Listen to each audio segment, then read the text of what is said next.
감사합니다. 오늘 누가복음 4장 18절 19절 말씀으로 예수님의 사명 선언문이라는 제목의 말씀을 이제 네 번째로 나누게 되었습니다. 우리가 지난번에 예수님은 기름 부음 받은 자, 그리스도 메시아이고 또 보내심을 받은 사도라고 그 말씀을 나눴습니다. 예수님의 자기 정체성은 그리스도요, 그 다음에 사도였습니다. 그리고 예수님의 사명이 네 가지가 있는데 첫 번째 복음을 전파하는 것, 이 말씀을 나누었습니다. 예수님 자신이 복음이고 예수님이 하신 말과 행동이 복음입니다. 예수님은 영이신 하나님이, 말씀이신 하나님이 이 땅에 육신으로 오시고 그분이 예수님이십니다. 십자가에서 죽으시고 부활하시고 승천하셔서 성령을 보내주셨고 다시 이 땅에 재림하여서 심판하시고 새하늘과 새 땅에서 성도들과 영원히 사실 것입니다. 이것이 복음의 그 포괄적인 내용입니다. 우리가 찬송가에 보면은 기쁜 소리 들리니 예수 구원하신다. 복음 중에 복음은 예수 구원하신다는 말씀이 있습니다. 정말 복음 중에 복음은 예수님이 우리를 구원하신다는 것입니다. 그리고 또 성령께서 예수님을 보내셔서 포로된 자에게 자유를, 눈먼 자에게 다시 보게 함을 전파하고 눌린 자를 자유케 하고 은혜를 전파하게 하려 하십니다 하면서 예수님의 사명 세 가지를 또 이야기하고 있습니다. 오늘은 포로된 자에게 자유를, 눈먼 자에게 다시 보게 함을 전파하는 예수님의 사명 중에서 포로된 자에게 자유를 전파하는 것에 대해서 말씀을 나누도록 하겠습니다. 포로된 자에게 무엇이 기쁜 소식이고 무엇이 복음입니까? 포로에서 해방되는 것, 포로에서 자유롭게 되는 것입니다. 눈먼 자에게 복음은 다시 보게 되는 것입니다. 성령께서 예수님을 보내서 하신 일이 첫 번째로 포로된 자에게 자유를, 눈먼 자에게 다시 보게 함을 선포하는 것이었습니다. 예수님이 하신 선포는 단지 말로 끝난 것이 아니라 실상으로, 사건으로 드러났습니다. 태초에 하나님이 빛이 있으라 하시니 빛이 생긴 것과 같습니다. 그러면 누가 포로된 자이고 누가 눈먼 자인가 우리가 알아볼 필요가 있습니다. 첫 번째로 포로된 자에게 자유를 선포하셨다 했습니다. 누가복음 4장 18절 19절의 말씀은 이사야서 61장 1절 2절의 말씀을 인용해서 하신 말씀입니다. 이사야서 61장 1절 2절의 말씀의 배경은 바벨론의 포로로 끌려간 그런 유대인들에게 자유를 얻게 된다는 것입니다. 그 자유를 선포하는 것이었습니다. 예수님 당시에 유대인들은 로마에 압제해 있었습니다. 그래서 그들에게 포로로부터 자유를 선포하는 것은 로마의 압제로부터의 자유를 말하는 것이었습니다. 근데 신약에서 이 포로라는 말, 하이크 말로토이스, 이거 복수인데 여기 한 군데만 쓰여 있습니다. 그래서 이 포로가 누구인지 우리는 알 수가 없습니다.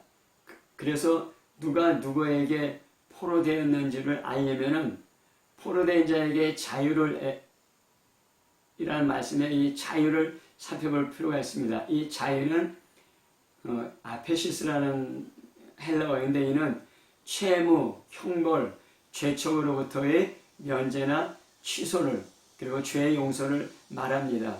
이 자유라는 단어가 어떻게 쓰여있는지 다른 성경 구절을 찾아보면 누가복음 3장 3절에 요한이 요단강 부근 각처에 와서 죄 사함을 얻게 하는 회개의 세례를 전파하니, 여기서 죄 사함, 죄 용서함 할 때 이 자유라는 단어가 그 용서함이라고 쓰였습니다. 또한 사도행전 10장 43절에 저에 대하여 모든 선지자도 증거하되 저를 믿는 사람들이 다 그 이름을 힘입어 죄상을 받는다 하였느니라. 여기서도 그 자유가 그 죄로부터 용서함이라고 쓰였습니다. 그래서 우리가 이 말씀을 통해서 알 수 있는 것은 포로된 자에게 자유를 해서 포로는 죄의 포로를 말하는 것입니다. 로마서 6장 17절에 18절에 무슨 말씀이 있냐면은 하나님께 감사하니로다. 너희가 본래 죄의 종이더니 너희에게 전하여 준 바 교훈의 본을 마음으로 순정하여 죄에게 해방되어 의의 종이 되었느냐 했습니다. 로마서는 사도 바울이 로마 교회 교인들에게 쓴 편지입니다. 근데 로마 교회 교인들이 본래는 죄의 종이었다는 것입니다. 그런데 그 예수 교훈의 본, 복음을 듣고 마음에 순종하여 죄에게 해방되어 의에게 종이 됐다고 얘기하고 있습니다. 로마 교회 교인들만 본래 죄의 종이었습니까? 로마 교회 교인들만 본래 죄의 포로였습니까? 아닙니다.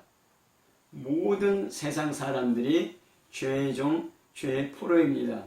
우리가 로마서 3장 9절부터 10절에 보면은 그러면 어떠하냐? 우리가 나으냐? 결코 아니라 유대인이나 헬라인이나 다 죄 아래 있다고 우리가 선언하였느니라. 기록된 바 의인은 없나니 하나도 없다고 이 말씀이 있습니다. 성경 말씀이 우리에게 말씀하시는 것은 헬라인이나 유대인이나 모든 세상 사람들이 다 죄 아래 있고 의인은 없고 한 사람도 없다고 얘기하고 있는 것입니다. 그래서 예수님은 마태복음 15장 19절부터 20절에 마음에서 나오는 것은 악한 생각과 살인과 간음과 음란과 도둑질과 거짓 증언과 비방이니 이런 것들이 사람을 더럽게 하는 것이요 씻지 않은 손으로 먹는 것은 사람을 더럽게 하지 못한다고 했습니다. 왜 우리 안에서 악한 생각이 나옵니까? 우리가 죄 아래에 있기 때문에 우리 안에 우리가 죄의 포로요 죄의 종이 있기 때문에 우리의 마음에서 자연스럽게 악한 생각이 나오고 이런 것들이 우리를 더럽게 한다고 예수님은 말씀하고 계십니다.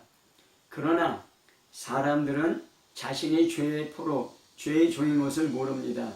그래서 눈먼 자에게 다시 보게 함을 선포하라고 그 말씀 이어서 나옵니다.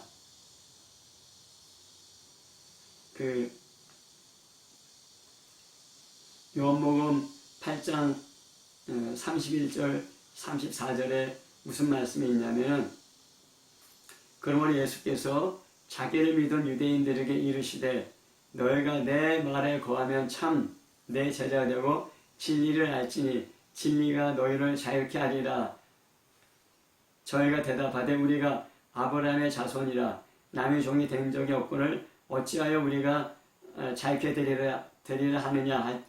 예수께서 대답하시되 진실로 진실로 너에게 이르노니 죄를 범하는 자마다 죄의 종이라 하였습니다. 유대인들은 우리가 그 아브라함의 자손인데 왜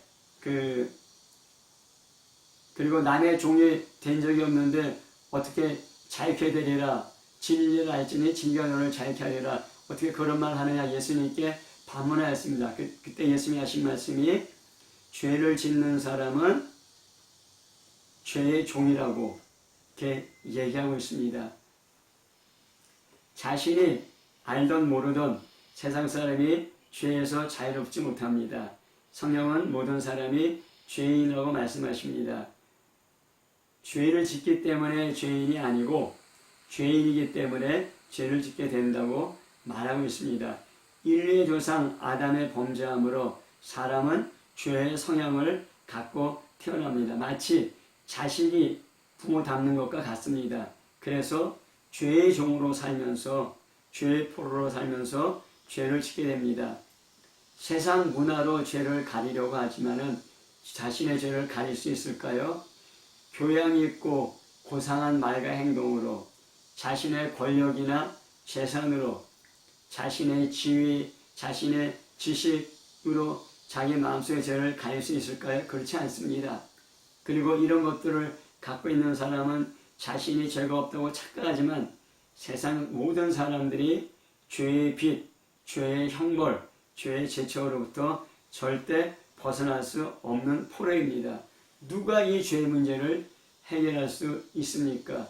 없습니다. 아무도 없습니다. 그래서 죄의 값인 사망을 벗어난 사람이 없고 사망에서 부활한 사람이 없습니다. 죄의 포로로서 우리 삶의 결론은 사망이 되는 것입니다. 로마서 5장 16절에 너희 자신을 종으로 들여 누구에게 순종하든지 그 순종함 받는 자의 종이 되는지 너희가 알지 못하느냐. 혹은 죄의 종으로 사망에 이르고 순종의 종으로 의에 이르느냐에 말씀하십니다. 죄의 종이기 때문에 죄를 지어서 사망에 이른다 이렇게 얘기하고 있습니다. 또 로마서 5장 23절에 죄의 싹은 사망이요 하나님의 은사는 그리스도 예수 우리 주 안에 있는 영생이니라 이렇게 말씀하고 있습니다. 누가 이 죄의 포로로부터 자유를 선포하고 자유를 줄 수 있습니까? 오직 예수님만이 가능합니다. 예수님만이 죄와 사망과 마귀로부터의 해방과 자유를 선포하고 있는 것입니다.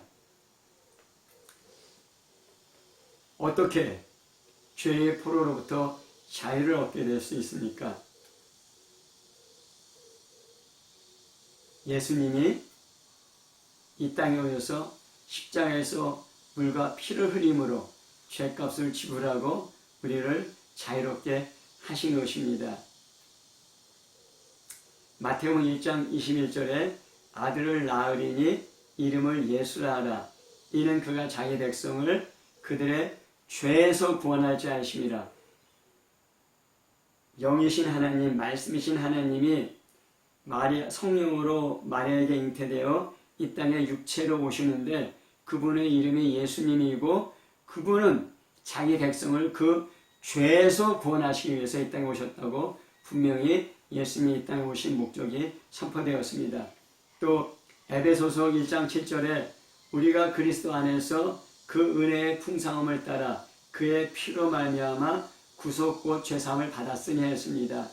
예수 그리스도 안에서 예수 그리스도의 피로 구속 곧 죄 용서함, 죄로부터 자유함을 얻었다고 얘기하고 있습니다. 한 40년 전에 통일교에서 광고를 본 적이 있는데 예수께서 십자가에서 죽었기 때문에 실패했다는 내용이었습니다. 아닙니다. 예수님은 피 흘리기 위해 이 땅에 오셨습니다. 그 피에 능력이 있습니다. 예수 그리스도의 피로 죄의 값, 죄의 채무를 다 갚으셨고 그 피로 죄사함을 받게 되는 것입니다. 우리가 계시록에 보면 계시록 4장에서는 천사들이 거룩하신 하나님과 그의 창조를 찬양하고 또 5장에서는 천사들이 죽임당하신 어린 양 예수와 그 피로 구속받은 것을 찬송하고 있습니다.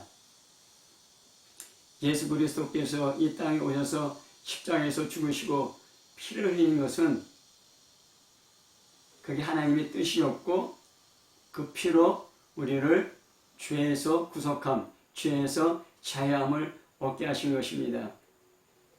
우리가 그 출애굽기 12장 23절에 보면 12장에 보면은 그 이스라엘이 애굽의 포로로 잡혀 있는데 하나님이 그 모세를 통해서 애굽 왕 바로에게 이스라엘을 자유롭게 해방시키려 하는데 바로가 말을 듣지 않습니다. 그래서 계속 재앙을 통해서 바로를 경계하고 경고하는데도 바로가 이스라엘을 자유롭게 내보내지 않습니다. 그래서 마지막 10번째 재앙으로 애굽 땅에 있는 모든 장자, 첫째 아들이 죽는 재앙을 하나님께서 펼침으로 결국은 애굽이 이스라엘 해방시키게 된 것입니다. 그때 이스라엘 사람들은 문에 어린 양을 잡고 문 좌우 임방과 이 문설주에 피를 바름으로 말미암아 여호와의 사자가 지나가게 되었습니다. 그 피가 사망으로부터 이스라엘을 구원한 것입니다. 마찬가지로 예수 그리스도의 피가 죄와 사망으로부터 우리를 구속하는 것입니다. 레위기 17장 11절에도 생명이 피에 있으므로 피가 죄를 속하느니라 하였습니다. 생명이 피에 있기 때문에 피가 죄를 구속하고 죄가 피로 그 피가 죄로부터 우리를 가리고 죄로부터 우리를 덮고 죄로부터 우리를 구속한다는 말입니다. 우리가 노아의 홍수 이야기를 압니다.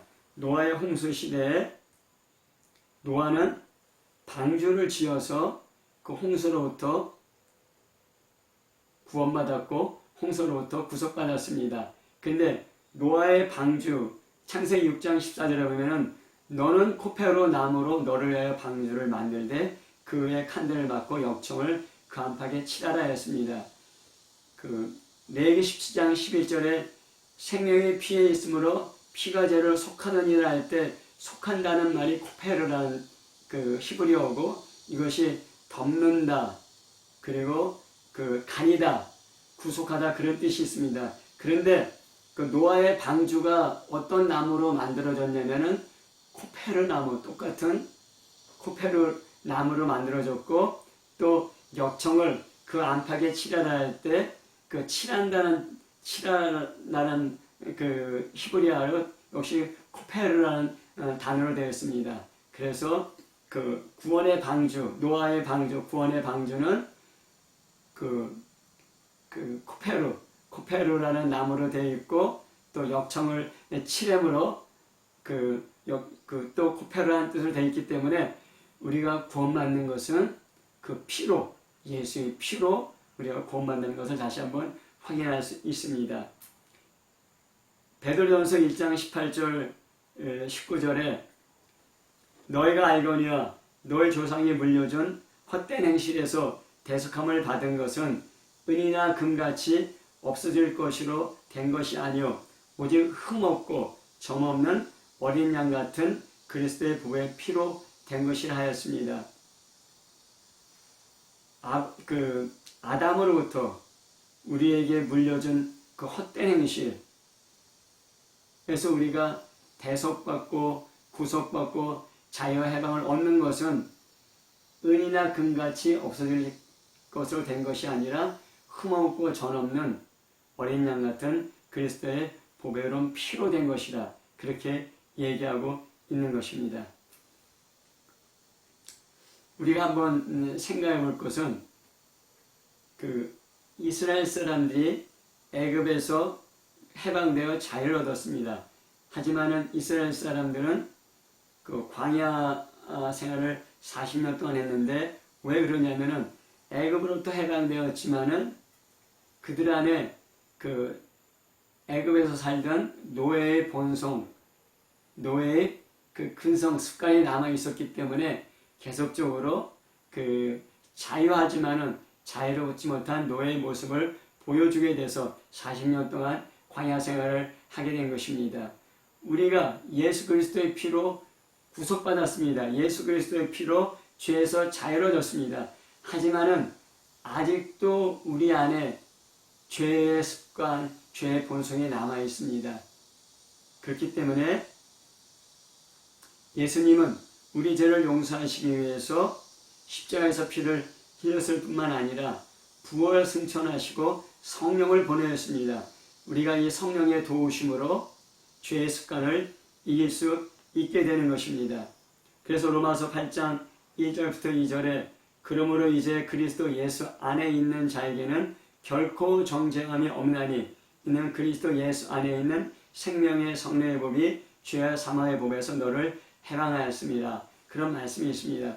우리가 죄로부터 자유함을 얻었지만은 죄의 습관, 죄의 습성, 죄의 본성 아직도 남아있고 그래서 우리가 죄와 사망의 법 안에 계속 들어가서 그렇게 살 수 있는 그런 가능성이 큰 사람이고 또 그러합니다. 그렇기 때문에 우리에게 성령을 보내서 성령으로부터 나오는 생명의 법으로 우리가 죄의 사망의 법을 이기고 승리하며 살 수 있도록 하게 되는 것입니다. 우리가 그 갈라디아서 5장 16절 18절에 보면 내가 이르노니 너희는 성령을 따라 행하라 그리하면 육체의 욕심을 이루지 아니하니라. 육체의 소욕은 성령을 거스리고 성령은 육체를 거스르나니 이 둘이 서로 대적함으로 너희가 원하는 것을 하지 못하게 하려 함이니라. 너희가 만일 성령의 인도하시는 바가 되면 율법 아래 있지 아니하니라. 그리스도인이 되었지만은 여전히 우리 안에 육체의 욕심이 남아 있습니다. 그래서 우리가 해야 할 일은 성령을 따라 행하는 것, 성령께 순종하는 것입니다. 고린도후서 3장 17절에 주의 영이 있는 곳에 자유함이 있다고 하였습니다. 가장 중요한 영적인 자유는 성령께서 주시는 것이고 성령을 따라 행할 때 유지하는 것이고 성령 안에 거해야 되는 것입니다. 그렇기 때문에 그리스도의 피가 우리를 자유롭게 하고 에베소 1장 7절에 그리스도의 피로 구속곧 제사함을 받았다고 하였습니다. 진리가 우리를 자유케 하고 진리이신 예수님이 우리를 자유케 합니다. 로마서 8장 31절 말씀입니다. 또 성령이 우리를 자유케 해야 합니다. 그래서 그리스도인인 우리도 선포해야 됩니다. 예수 그리스도의 피와 성령의 충만함을 우리가 선포해야 되고 전파해야 되는 것입니다. 영혼 구원과 사회적 약자에 대한 자비를 내세우며 윌리엄 부스와 캐서린 부스에 의해서 구세군이 창설되었습니다. 근데 구세군 깃발의 로고는 Blood and Fire, 피와 불로 되어 있습니다. 무슨 뜻이냐면은 예수 그리스도의 피와 성령의 불이 구세군 깃발의 로고로 되어 있습니다. 맞습니다. 예수 그리스도의 피와 성령의 불이 우리를 죄를 이기고 승리하는 삶을 살게 하는 것입니다. 그리스도인들은 어떤 사람들입니까? 포로된 자에게 자유를 선포하시는 예수님을 믿고 그리고 그 믿고 그 선포한 말씀 그대로 죄의 포로로부터 자유를 얻은 사람들입니다. 그 피로 용서함 받은 사람들입니다. 우리가 그런 예수 그리스도의 선포로 그 피로 구속함을 받았고 자영을 받았지만은 또 우리는 이 땅에 사는 동안에 죄의 습성과 죄의 습관이 있기 때문에 또다시 죄와 사망의 법 아래 들어가기 쉽습니다. 그래서 우리는 세 가지를 기억할 필요가 있습니다. 첫 번째, 죄로부터 자유함을 얻었지만은 죄의 본성, 죄의 습관이 아직 남아 있습니다. 그래서 죄를 지을 수 있습니다. 그때마다 그 죄를 깨닫고 자백하여 예수 그리스도의 피로 깨끗함을 입어야 합니다. 둘째로 예수님께서 우리에게 보내주신 성령의 도우심으로 성령의 능력으로 성령으로부터 나오는 생명의 힘으로 죄를 이기는 삶을 살며 그리스도를 닮아가는 인생이 되어야 합니다. 마지막으로 예수님께서 포로된 자에게 자유를 선포하셨듯이 우리도 포로된 사람들에게 자유를 선포해야 됩니다. 이것이 그리스도를 쫓아가고 그리스도를 닮아가고 우리 안에 그리스도가 거하는 그리스도인이 해야 되는 가장 귀한 사명이 될 것입니다. 예수 그리스도의 피와 성령으로 충만한 삶이 되어서 포로된 자에게 자유를 선포하시는 그런 복된 그리스도인이 되시기를 예수 이름으로 축복합니다. 아멘.